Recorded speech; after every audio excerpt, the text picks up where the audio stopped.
الحمدللہ رب العالمین والعاقبۃ للمتقین والصلاۃ والسلام علی رسولہ الکریم اما بعد فاعوذ باللہ من الشیطان الرجیم بسم اللہ الرحمن الرحیم۔ سورہ کاف کی آیت نمبر 58 سے لے کر 61 تک آج پڑھیں گے۔ وَرَبُّكَ الْغَفُورُ ذُو رَحْمَةٍ، وَرَبُّكَ اور آپ کا رب غفور بخشنے والا ہے، ذو رحمہ اور رحمت بھیجنے والا ہے۔ لو یؤاخذہم بما کسبوا لعجل لہم العذاب، اگر وہ رب آپ کا جلدی پکڑتا، یؤاخذ تو پکڑنا، اگر آپ کا رب جلدی پکڑتا تو تمہاری نافرمانیوں کی وجہ سے، تمہاری بدعمالیوں کی وجہ سے تم پر عذاب بھی جلدی بھیجتا۔ بل لہم موعد لن یجدوا من دونہ موئلا، بلکہ تمہارا رب جو ہے اس نے ایک وعدہ تمہارے لیے ایک وعدہ مقرر کیا ہے، اس کے لیے ایک وعدہ ہے اور جس کے سامنے کوئی پناہ نہ پائے گا، اور وعدے کی ساتھ جو ہے ایک مقرر ہے اور ہرگز اس کے سوا بچنے کی کوئی جگہ نہ پائے گا، اس کے سوا لن یجدوا نہ پائے گا، من دونی اس کے سوا موئدا کوئی بچنے کی جگہ۔ وَتِلْكَ الْقُرَىٰ أَهْلَكْنَاهُمْ لَمَّا ظَلَمُوا وَجَعَلْنَا لِمَهْلِكِهِمْ مَوْعِدًا۔ وَتِلْكَ الْقُرَىٰ اور یہ وہ بستیاں ہیں، أَهْلَكْنَاهُمْ جنہیں ہم نے ہلاک کر دیا ہے، لما جب کہ ظالموا ظلم کیا انہوں نے، وجعلنا اور ہم نے بنا دیا، لِمَهْلِكِهِمْ مَوْعِدًا تاکہ ان کی بربادی کا ایک وقت مقرر کر رکھا ہے۔ وَإِذْ قَالَ مُوسَىٰ لِفَتَاهُ اور جب موسیٰ علیہ السلام نے اپنے ساتھی سے کہا، لا ابرح حتی ابلغ کہ لا ابرح نہ رکوں گا میں آئندہ ایک سفر میں، حتی یہاں تک کہ ابلغ میں پہنچ جاؤں، مجمع البحرین دونوں سمندروں کے ملنے کی جگہ یا دو دریاؤں کے ملنے کی جگہ، او امضی حقبا پھر منزلیں گزرتا ہوا جاؤں گا، حقبا بے شک کئی زمانے لگ جائیں۔ فلما بلغ مجمع بینہما اور فرمایا کہ جب وہ دونوں اس دن دونوں دریاؤں کے ملنے کی جگہ پر پہنچے، ناسیا بھول گئے، حوتہما اپنی مچھلی کو، فاتخذ سبیلہ تو انہوں نے بنا لیا، فاتخذ بنا لیا، سبیلہ راستہ، فی البحر اس دریا میں یا سمندر میں، سرابا سرابا کہتے ہیں جیسے ایسے بندہ چھلانگ لگاتا ہے نا تو وہ جگہ اپنی جگہ بنا لیتی ہے، یعنی اس طرح جگہ پانی پھیل جاتا ہے اور درمیان میں سے بندہ انسان جیسے کچھ چھلانگ لگاتا ہے، تو مچھلی نے بھی ایسی اپنی جگہ بنا لی۔ ان آیات بینات میں اللہ تبارک و تعالیٰ نے کچھ واقعات بیان کیے ہیں۔ ایک تو یہ فرمایا کہ اللہ تبارک و تعالیٰ بخشنے والا اور رحم فرمانے والا ہے۔ اللہ تعالیٰ کی جو ذات ہے وہ جلدی نہیں پکڑتا، بندے کو مہلت دیتا ہے، ڈھیل دیتا ہے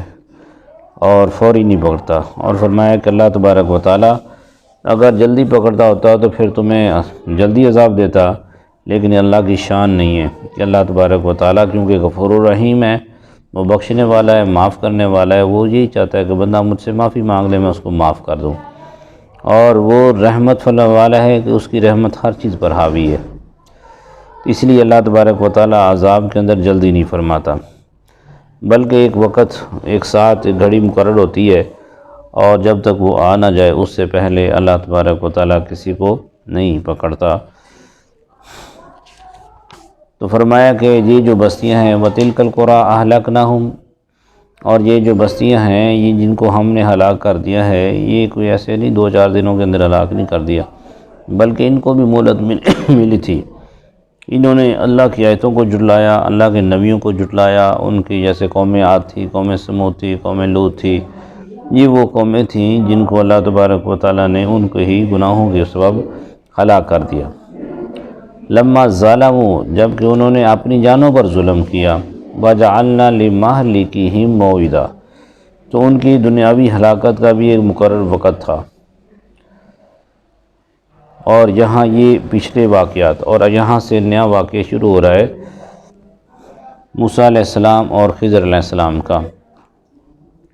وَإِذْ قَالَ مُوسَىٰ لِفَتَاهُ، جب موسیٰ علیہ السلام نے اپنے ساتھی سے، اپنے خادم سے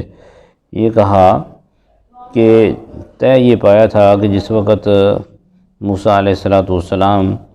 جو ہیں وہ اللہ کی بارگاہ میں یہ دعا کی کہ آپ سمجھتے تھے کہ میں سب سے زیادہ علم میرے پاس ہے، تو اللہ تبارک و تعالیٰ نے فرمایا کہ موسیٰ علیہ السلام ہر علم والے کے اوپر بھی ایک علم والا ہے، ہر علم والے کے اوپر بھی ایک علم والا ہے۔ تو ایک ایسا بھی ہے، ایک اور آدمی ہے جس کے پاس علم ہے جو تمہارے پاس نہیں ہے۔ موسیٰ علیہ السلام کے دل میں بڑی خواہش پیدا ہوئی کہ میں اس سے جا کر پوچھوں، سیکھوں کہ اس کو اللہ تعالیٰ نے کیسا علم عطا فرمایا۔ تو موسیٰ علیہ السلام نے اپنے ساتھی کو ساتھ لیا اور لے کر جو ہے گھر سے نکلے اور مچھلی پکا کے انہوں نے اپنے پاس رکھ لی۔ تو اللہ تعالیٰ نے فرمایا کہ جس وقت یہ مچھلی ایسی جگہ پہ، یعنی جب دریا میں چلی جائے تو وہ تمہارا ملاقات کا وقت ہوگا، وہ مقام ہوگا جہاں تمہاری اس بندے سے ملاقات ہوگی۔ تو موسیٰ علیہ السلام اور ان کے ساتھی جب مجواد البحرین بھی پہنچے تو مچھلی، موسیٰ علیہ السلام نے کہا میں تھوڑا سا آرام کر لوں، موسیٰ علیہ السلام لیٹے سو گئے اور ان کا جو ساتھی تھا وہ بیٹھا رہا، اور اس میں سے جو مچھلی، وہ اللہ تعالیٰ نے یہ فرمایا تھا کہ جس وقت آپ کی مچھلی دوبارہ زندہ ہو کر دریا میں چلی جائے، سمجھنا کہ وہی تمہارا ملاقات کا یعنی کہ ٹھکانہ ہوگا، وہ جگہ ہوگی جہاں تمہاری ملاقات ہوگی اس شخص سے، خضر علیہ السلام سے۔ تو موسیٰ علیہ السلام سو گئے اور ساتھی جو تھا اس نے دیکھا تو سب کچھ، مچھلی زندہ بھی ہوئی، دریا میں بھی چلی گئی، اور بتانا بھول گئے۔ تو وہ ساتھی پھر موسیٰ علیہ السلام کو چلو بھائی چلیں، آگے چلیں، تو وہ چلتے چلتے کافی سفر کر گئے۔ تو پھر جب موسیٰ علیہ السلام نے کہا کہ یار بڑی بھوک لگی ہوئی ہے، نکالو وہ ہماری مچھلی اور یہ کھانا ہم کھائیں، تو وہ کہنے لگا اوہ مجھے تو یاد بھول گیا، جہاں آپ آرام کر رہے تھے وہیں پہ مچھلی تو زندہ ہو کے اس میں دریا میں چلی گئی۔ کہا یار اتنا دور لے آئے ہو، پہلے میں نے بتایا بھی تھا کہ ایسا معاملہ ہو تو مجھے بتانا۔ تو پھر وہاں سے موسیٰ علیہ السلام واپس چلے۔ جب اس مقام پہ پہنچے تو خضر علیہ السلام اپنی چادر اوپر اوڑھ کے پڑے ہوئے تھے، تو انہوں نے کہا السلام علیکم ورحمۃ اللہ۔ موسیٰ علیہ السلام نے کہا، آپ نے کہا وعلیکم السلام، موسیٰ ہو بنی اسرائیل والے، چادر نہیں اتاری، چادر چہرے کے اوپر ہی ہے، اور سلام کیا، سلام کا جواب دیا اور کہا کہ تم موسیٰ ہو؟ کہا ہاں میں موسیٰ ہوں، بنی اسرائیل والا؟ آپ نے کہا ہاں بنی اسرائیل والا۔ تو انہوں نے کہا ٹھیک ہے۔ یہ مقام تھا، ابھی یہ ہے اللہ فرمایا کہ وہاں پہ موسیٰ علیہ السلام اس مقام پہ جب ملاقات ہونی، یا کہ واقعہ آگے آئے گا سارا، یہ وہ مقام تھا مجمع البحرین جہاں پہ ان کی مچھلی زندہ ہو کر پانی میں چلی گئی اور یہیں پہ ان کی ملاقات ہوئی۔ فاتخذ سبیلہ فی البحر، اور اس نے اپنا راستہ بنایا سمندر میں مچھلی نے، اور زمین میں چلی گئی، مچھلی جو ہے سرنگ بنا کر جو چلی گئی۔ تو اللہ تعالیٰ سے دعا ہے کہ اللہ تعالیٰ میں سمجھ اور عمل کی توفیق عطا فرمائے۔ باقی انشاءاللہ کل بیان کریں گے۔